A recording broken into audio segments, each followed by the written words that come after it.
अक्सर हम अपने जीवन में अपने सगे संबंधियों और दोस्तों को आगे बढ़ते हुए देखते हैं तो हमें जलन की भावना आ जाती है।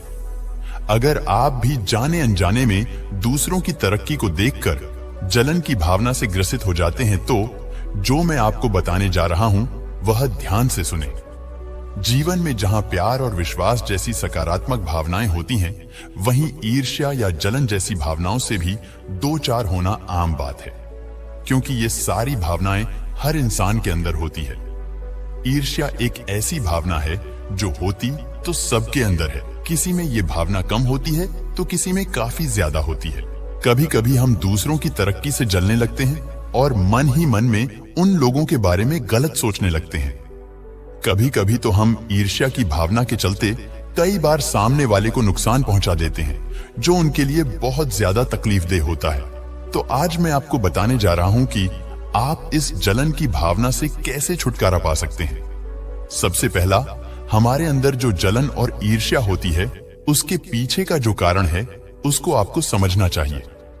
अगर आप किसी व्यक्ति के सफलता से जलते हैं तो आपको यह समझने की जरूरत है वह व्यक्ति अपनी मेहनत के कारण सफल हुआ है तो आपको उसके जैसा मेहनत करना चाहिए, न कि उससे हर समय जलते रहना चाहिए। जब तक हम सच्चाई को स्वीकार नहीं करेंगे तब तक हम आगे नहीं बढ़ पाएंगे। ये एक सच्चाई है, इसलिए जरूरी है कि आप सच्चाई को स्वीकार करिए और आगे बढ़िए। तो बजाय यह सोचने के कि वो हमसे आगे कैसे बढ़ गया, आपको अपने ऊपर ध्यान देना चाहिए और मेहनत करना चाहिए। दूसरी बात, आप अपने सेल्फ कॉन्फिडेंस को बढ़ाएं। ऐसा देखा गया है कि अधिकतर मामलों में जलन की भावना हम तभी महसूस करते हैं जब हमारा सेल्फ कॉन्फिडेंस कम होता है और हमारे अंदर या हमारे पास किसी चीज की कमी होती है। ऐसी स्थितियों में हम दूसरों से ज्यादा जलस फील करते हैं, तो ऐसे में आपको अपना सेल्फ कॉन्फिडेंस बढ़ाए रखना चाहिए। तीसरी बात, नकारात्मक विचार से बचें। अपने ही नकारात्मक भावनाओं को कभी भी खुद पर हावी ना होने दें, बल्कि ठीक इसके उलट आपको यह देखना चाहिए कि आपके अंदर कौन सी बात है जो आपको आगे बढ़ने के लिए प्रेरित कर सकती है। इस बात पे आपको ध्यान देना चाहिए। ध्यान रखिए कि जितना ध्यान आपका दूसरों पे रहेगा और दूसरों पर फोकस करने से बेहतर यह होगा कि आप खुद पर ध्यान दें, तभी आप तरक्की कर सकते हैं। चौथी बात, खुद को जानें, परखें और अपने आप को प्यार करें। हर समय दूसरों के बारे में सोचते रहने से अच्छा यह है कि आप खुद को जानने की कोशिश करें। अपने ऊपर ध्यान दें, जिससे आपको बहुत अच्छा महसूस होगा और आपके अंदर दूसरे के प्रति जलन की भावना भी नहीं आएगी।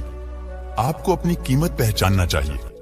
जब हमारा ध्यान अपनी समस्या को समाधान करने पर रहता है, बजाय दूसरों के बारे में सोचते रहने से, तब हम अपनी कीमत और खुद को पहचान पाते हैं और अपने आप को पहचानने और जानने के बाद हम खुश रहने की तरफ बढ़ते हैं। तो इससे हमारा जीवन भी धीरे धीरे सुखमय और अच्छा होने लगता है।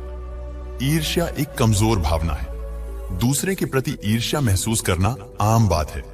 खुद को अपना सबसे अच्छा दोस्त बनाएं और फिर अपनी फीलिंग्स के साथ डील करें। इसमें कोई आपकी मदद नहीं कर सकता। आपको अपना हमदर्द, अपना दोस्त खुद ही बनना होगा। आपको दूसरों से पहले खुद पर भरोसा करना आना चाहिए। इन तरीकों को अपनाकर आप अपने अंदर पनप रहे ईर्ष्या और जलन की भावना को खत्म कर पाएंगे।